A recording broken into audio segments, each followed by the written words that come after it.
ಗೊತ್ತಿಲ್ಲ ಯಾರು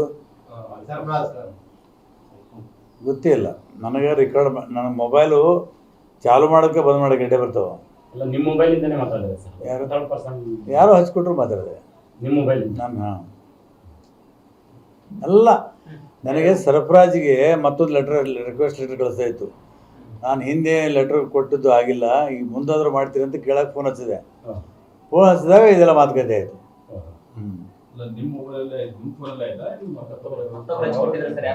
ನನ್ನ ಮೊಬೈಲೇ ಬೇರೆ ಹಚ್ಕೊಟ್ರಿ ಯಾರು ಗೊತ್ತಿಲ್ಲ. ನನಗಂತೂ ಬರಲಿ ಅದು ಮಾಡೋಕ್ಕೆ. ರೆಕಾರ್ಡ್ ಮಾಡೋಕ್ಕೂ ಬರಲ್ಲ, ಪುನಃ ಇನ್ನತನ ಒಂದನ್ನು ಫೋಟೋ ಹೊಡೆದಿಲ್ಲ.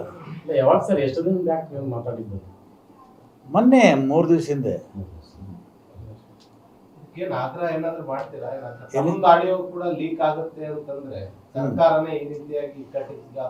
ಈಗ ಎಂತಿಂಥ ವಿಷಯಗಳು ಲೀಕ್ ಆಗ್ತವೆ, ಅದಕ್ಕೆಲ್ಲ ಏನು ಟೆಕ್ನಾಲಜಿ ಬಂದಿದ್ದೆವು ಏನೋ ಗೊತ್ತಿಲ್ಲ. ಬಾಜುನೇ ಕೂತಿರ್ತಾರೆ, ನಮ್ದೆಲ್ಲ ರೆಕಾರ್ಡ್ ಮಾಡ್ಕೊಂಡಿರ್ತಾರೆ.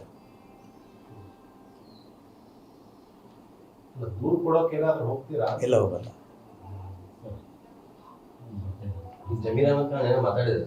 ಇಲ್ಲ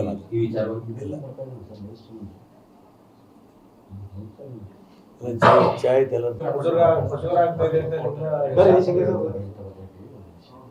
ಈಗ ಕೃಷ್ಣ ಬೈರೇಗೌಡರು ಮೊನ್ನೆ 2 ತಾಲೂಕು ಪಂಚಾಯತ್ ತಹಸೀಲ್ ಕಚೇರಿಗೆ ಹೋಗಿ ಅವರು ತಮ್ಮ ಕನ್ಸರ್ನನ್ನು ವ್ಯಕ್ತ ಮಾಡ್ತಾ ಹೇಳಿದ್ದಾರೆ.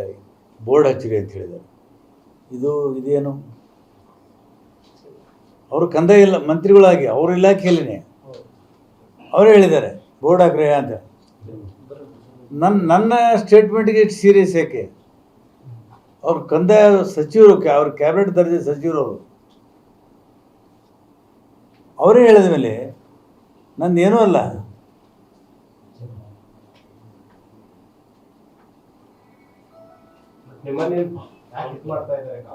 ಏನು ನನಗೆ ನನಗೂ ಅರ್ಥ ಆಗ್ತಾ ಇಲ್ಲ. ನನ್ನ ದಾಟಿಯಲ್ಲೇ ಕೃಷ್ಣ ಬೈರೇಗೌಡರು ಮಾತಾಡಿದ್ದಾರೆ. ನನಗೂ ಕನ್ಸರ್ನ್ ಇದೆ, ಕಳಕಳಿದೆ ಬಡವರ ಬಗ್ಗೆ ಅಂತೇಳಿ. ಅವರು ಬಡವರ ಬಗ್ಗೆ, ಜನರ ಬಗ್ಗೆ ಕಳಕಳಿದೆ ಅಂತ ಹೇಳಿ ಅವ್ರು ಮಾತಾಡಿದ್ದಾರೆ.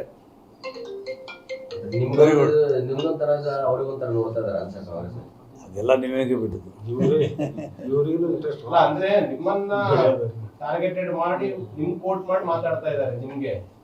ನಿಮ್ದು ತಪ್ಪು ಅಂತ ಅವ್ರದ್ದೇನು ಹೇಳ್ತಾ ಇಲ್ಲ, ನಿಮ್ದು ಮಾತ್ರ ತಪ್ಪು ಅಂತ ಇದ್ದಾರೆ. ಇನ್ನ ಯಾರ್ಯಾರು ತಪ್ಪು ಅಂತ ಬರ್ಲಿ ನಾನು ಬ್ಲ್ಯಾಕ್ ಮೇಲ್ ಮಾಡಿ ಮಂತ್ರಿಯಾಗಿ ಅಧಿಕಾರಕ್ಕೋಸ್ಕರ ಇಲ್ಲಿ 5 ಸಲ ಸೋಲ್ತಿದ್ದಿಲ್ಲ. ನಾನು ಬ್ಲ್ಯಾಕ್ ಮೇಲ್ ಮಾಡಿ ಗೆಲ್ಲೋದಾಗಿದ್ದರೆ ಅಥವಾ ಮಂತ್ರಿ ಆಗೋದಾದರೆ 5 ಸಲ ಸೋಲ್ತಿರಲಿಲ್ಲ. ನಾನು ಇದು ಒಂದೇ ಅಲ್ಲ, ನಾನು ಎಲ್ಲ ಹೋರಾಟದಲ್ಲಿ ಇವತ್ತು ಹೋಗ್ತಾ ಇದ್ದೀನಿ. ರೈತರ ಹೋರಾಟದಲ್ಲಿ ಹೋಗ್ತೀನಿ, ಪರಿಸರವಾದಿ ಹೋರಾಟಗಳಲ್ಲಿ ಹೋಗ್ತೀನಿ, ಕಾರ್ಮಿಕ ಹೋರಾಟದಲ್ಲಿ ಹೋಗ್ತೀನಿ. ಈಗ ತಾವು ಹೇಳಿದ್ರಿ CM ಅವ್ರು ನನ್ನನ್ನು ಕರೆದಿಲ್ಲ, ಕರೆದ್ರೆ ಮಾತಾಡ್ತೀನಿ ಅಂತ ಹೇಳಿ. ನಿಮ್ಮ ಕ್ಷೇತ್ರದ ಜನರ ಸಮಸ್ಯೆ ಇದೆ, ನಿಮ್ಮ ಜನ ಸಂಕಷ್ಟ ಅನುಭವಿಸ್ತಾ ಇದ್ದಾರೆ, ನೀವು ಕೊಟ್ಟಿರೋ ಲಿಸ್ಟಿಗೆ ಅಪ್ರೂವಲ್ ಆಗ್ತಾ ಇಲ್ಲ. ನೀವು ಕಾಳಜಿ ವಹಿಸ್ಕೊಂಡು ಹೋಗಿ CM ಅವ್ರನ್ನ ಭೇಟಿಯಾಗಿ ಈ ವಿಚಾರ ಅವ್ರಿಗೆ ಮನವರಿಕೆ ಮಾಡ್ಕೊಡ್ಬೇಕು. ನಾನು CM ಅವರಿಗೆ ಹೇಳಿದ್ದೀನಿ, ನನಗೆ ಮನೆ ಕೊಟ್ಟಿಲ್ಲ ಅಂಥೇಳಿ.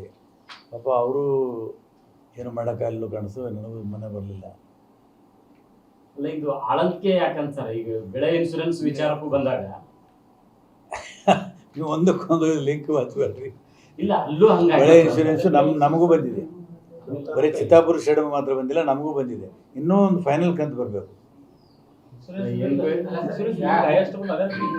ಹೈಯೆಸ್ಟ್ ಯಾಕೆ ಬಂತು ಅಂದರೆ, ನಾನು ವೈಜ್ಞಾನಿಕವಾಗಿ ಕಾಳಜಿ ವಹಿಸಿ ಸಭೆ ನಡೆಸಿ ಅವರಿಗೆಲ್ಲ ಹೊಲ ಓಡಾಡಿಸಿ ಅವರಿಂದ ಕರೆಕ್ಟಾಗಿ ಎಲ್ಲ ಸೈಂಟಿಫಿಕ್ ಅದ. ಈಗ ಇನ್ಶೂರೆನ್ಸು 200 ಕೋಟಿ ಮೇಲೆ ಬಂದಿದೆ. 200 ಕೋಟಿ ಮೇಲೆ ಅಲ್ಲ, ಇನ್ಶೂರೆನ್ಸ್ ರೈತರು ಮಾಡಿಸಿದ್ದಾರೆ, ಅವರಿಗೆಲ್ಲ ಜಮಾ ಆಗಿದೆ. ರಿಜಿಸ್ಟ್ರೇಷನ್ ನಮ್ಮಲ್ಲಿ ಎಷ್ಟಾಗ್ಯಾವಲ್ಲ, ಬೇರೆ ತಾಲೂಕು ಎಲ್ಲಿ ಆಗಿಲ್ಲ. ನಮ್ಮಲ್ಲಿ ಅವೇರ್ನೆಸ್ ಮೂಡಿಸಿದ್ದೆವು.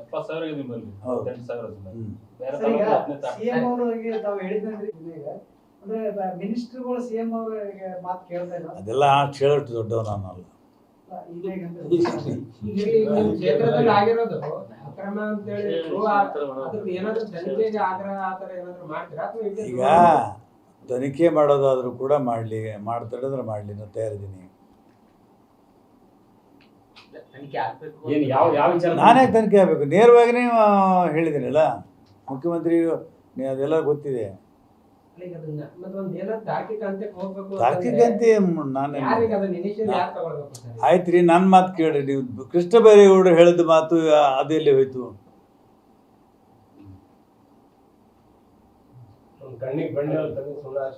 ಅದನ್ನ ಹೇಳಲ್ಲ. ಅವರು ಜವಾಬ್ದಾರಿ ಮಂತ್ರಿಗಳು, ಪಬ್ಲಿಕ್ ಬಗ್ಗೆ ಕನ್ಸರ್ನ್ ಇದ್ದು, ಅವ್ರಿಗೆ ಕಾಳಜಿ ಇದ್ದು, ಬಡವ್ರ ಬಗ್ಗೆ ಕಾಳಜಿ ಇದ್ದು ಮಾತಾಡಿದ್ದಾರೆ. ನಾನು ಅದೇ ಥರ ಮಾತಾಡಿದ್ದೀನಿ. ಇಲ್ಲ, ಆಡಿಯೋ ಹೆಂಗ್ ಬಂತು ಅನ್ನೋದಕ್ಕಿಂತ ಅದರಲ್ಲಿರೋ ಕಂಟೆಂಟ್ ಏನು, ಅದು ಸತ್ಯದ ಸುಳ್ಳದ, ಅದ್ರ ಬಗ್ಗೆ ಯಾಕೆ ಆಸಕ್ತಿ? ನಾನೇ ಮಾತಾಡೋದು ಅಂತ ಹೇಳಿ ಮೊನ್ನೆನೂ ಹೇಳಿದ್ದೀನಿ ಮಾಧ್ಯಮಕ್ಕೆ, ನಿನ್ನೂ ಹೇಳಿದ್ದೀನಿ, ಇವತ್ತು ಹೇಳ್ತೀನಿ, ನಾನೇ ಮಾತಾಡೋದು. ಅಲ್ಲ, ನೀವೇ ಮಾತಾಡಿದ್ ಸರ್, ಇದು ಆಡಿಯೋ ಹೆಂಗ್ ಹೊರಗೆ ಬಂತು ಅನ್ನೋದು ಚರ್ಚೆ ಗೊತ್ತಿಲ್ಲ. ಅದ್ರಲ್ಲಿ ಕಂಟೆಂಟ್ ಏನಿದೆ, ಸತ್ಯನ ಸುಳ್ಳ, ಅದ್ರ ಬಗ್ಗೆ ಚರ್ಚೆ ಜಾಸ್ತಿ ಆಗ್ಬೇಕಾಗಿರೋದು ನಿಮ್ಮ ಪಕ್ಷದಲ್ಲಿ. ಇನ್ವೆಸ್ಟಿಗೇಷನ್ ಅಥಾರಿಟಿ ನಾನು ಅಲ್ಲ, ನೀವು ಅಲ್ಲ. ಸರ್, ಈಗ ಸೀರಿಯಸ್ ಯಾರು ತಗೊಂಡಾರ ಸರ್? ಯಾರು? ಈಗ ಕೃಷ್ಣ ಬೈರೇಗೌಡರು ಮಾತಾಡಿ ಸೀರಿಯಸ್ ತಗೊಳ್ಳಲ್ಲ ಅಂತಂದ್ರು, ನೀವು ಮಾತಾಡಿ ಸೀರಿಯಸ್ ಅಲ್ಲ. ಮಾಧ್ಯಮದಲ್ಲಿ ನೋಡಿದೆ, DK ಶಿವಕುಮಾರ್ ಅವರು ಪ್ರತಿಕ್ರಿಯೆ ಕೊಟ್ಟದ್ದು, ದಿನೇಶ್ ಗುಂಡೂರಾವ್ ಕೊಟ್ಟದ್ದು ನೋಡಿದೆ, ಪ್ರಿಯಾಂಕಾ ಕೊಟ್ಟದ್ದು. ಪ್ರಿಯಾಂಕಾ ನಮ್ಮ ವಿರುದ್ಧ ಏನು ಹೇಳಿಲ್ಲ. DCM ಅವರಂತ ಅದು ಹಂಗಿಲ್ಲ, ಸುಳ್ಳು ಅನ್ನೋಲ್ಲ ಕಡೆ ನೋಡಿ ಅಲ್ಲ, ಈ ರೀತಿ ವಿಚಾರ ಬರೀ ವಸತಿ ಇಲಾಖೆಗೆ ಅಷ್ಟೇ. ಅವರಿಗೆ ಖಂಡಿಸುವಂಥ ಸ್ವಾತಂತ್ರ್ಯ ಇದೆ, ಒಂದು ಜವಾಬ್ದಾರಿ ಜಾಗದಲ್ಲಿದ್ದಾರೆ, ಖಂಡಿಸುವಂಥ ಸ್ವಾತಂತ್ರ್ಯ ಇದೆ, ಅದನ್ನ ಅಡ್ಡಿಪಡಿಸಲ್ಲ. ಪ್ರಜಾಪ್ರಭುತ್ವ ಇದು, ಯಾರು ಸ್ವಾಗತ ಮಾಡ್ತಾರೆ, ಯಾರು ಖಂಡಿಸ್ತಾರೆ. ಸ್ವಪಕ್ಷದ ಶಾಸಕರ ವಿರುದ್ಧ ಖಂಡನೆ ಮಾಡಿದ್ರೆ ಸರಿ ಏನು ತಪ್ಪೇನಿಲ್ಲ, ನಾವು ತಪ್ಪಿದ್ರೆ ತಪ್ಪಂತ ಹೇಳಲ್ಲ. ಈಗ ವಸತಿ ಇಲಾಖೆಯಲ್ಲಿ ಅಷ್ಟೇ ಇದೆಯಾ, ಬೇರೆ ಕಡೆ ಈ ರೀತಿ ನಾನೇನು ಭವಿಷ್ಯ ಹೇಳಿ